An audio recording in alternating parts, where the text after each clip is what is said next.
But you know, I looked at your gimmick, and you know, the way you dress, you decided to be cornet but gayer, and then you decided to do the loud, annoying thing. So you're like Bill Alfonso without the good looks.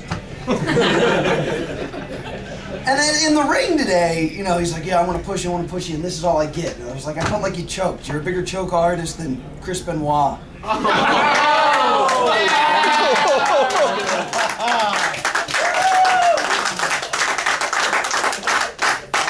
Your career's as good as Nancy's.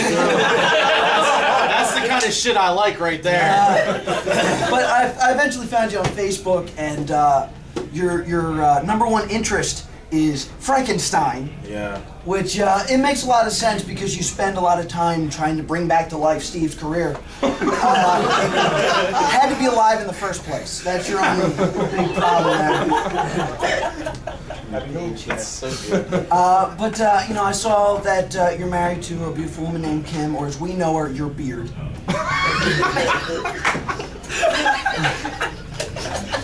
I mean, he's 40 years old and had sex with one woman. Questionable. I'm just kidding. I know when you get home, you're just gonna rip your wife's panties off because they're riding up your ass. And you go around calling yourself the certified genius? Who the fuck did that certification? Kinko's does not count as a certification. I mean, you're an expert on just like comic books and horror movies. You have a PhD in who gives a shit. And that's what everyone said when I asked who you were. Who gives a shit? Happy birthday! Fucking tremendous. That was really good. Follow that, fuckers. So who was that again? He won't be back next month. No, these refs get so cocky. The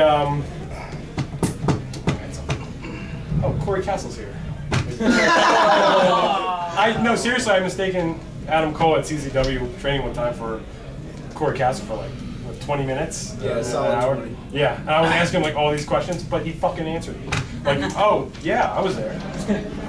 Why was this match that bad? What? Did you not get enough attention for those 5 seconds? Is that what it is? I had to You're right there? I had to steal your heat. Yeah. Well, you couldn't generate heat with a space heater. You couldn't generate heat with a bonfire.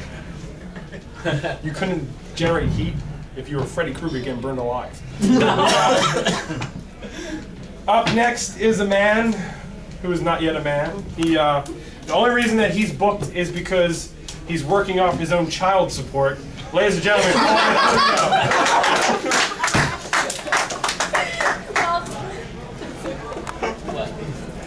why would you let this kid up here? This is terrible. Well, I sat around for a while trying to think of what to say about Rob. I couldn't come up with anything. Well, yeah, I don't know what's worse, my comedy or his outfit. He's as gay as Big Sal is large. You went from large to fat? That would be better. Go ahead, say it again. Do that. Say, call me fat, and it hits him hard. You're as gay as Big Sal is fat. Oh.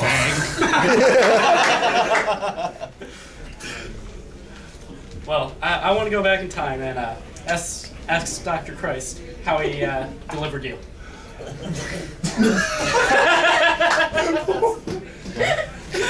You're old, dude. Get it? Yeah, I got it. He got it.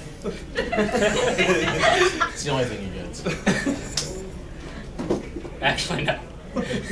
Sometimes he gets double bacon eaters. Let's roast Sal.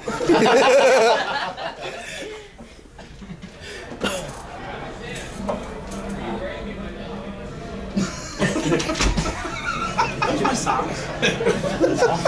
Yeah.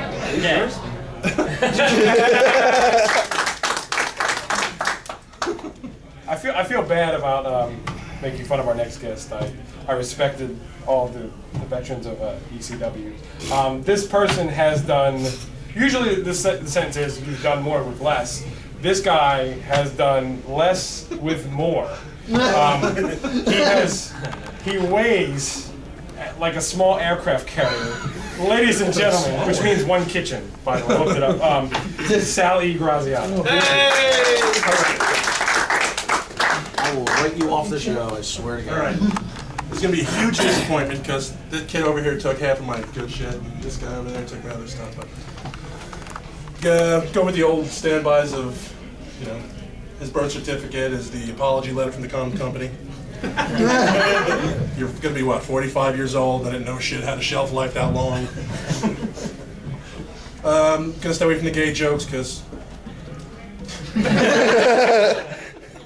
what was some of the other stuff that we had? We had a whole bunch of stuff planned, and I thought, like, this big show that when he asked me to come do this, right, he's like, oh, come on. And he's like, I thought it was September 11th because that was when the other big American tragedy happened.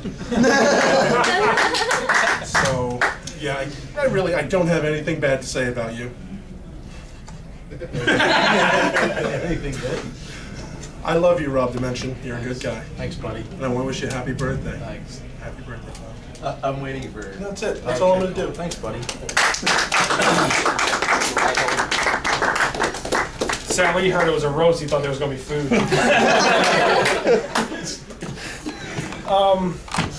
Our final speaker is a legend. Once tried out for the Philadelphia Phillies, and the way he likes to steal gimmicks, if they were to introduce him, had he made it to the team, it would be something like, now batting for the Phillies, number 8, Steve Charlie Hustle number 2. We also have Rob was in a bad spot. He was strung out on heroin. It's not funny. Yeah, it's serious. It's serious. Drug addiction's no joke. Like his haircut. He was on crack. He was just in dire straits, almost committed suicide, and he met Steve Corino, and Steve Corino just went up to Steve and he was just begging him, like, please help me out. I'm very desperate. Anything I know, if you can help me, anything. And he dropped down to his knees and he was begging him. And Steve looked down at him and he's like, you know what? Do what you do best, and that is just suck. Ladies and gentlemen, Steve Corino.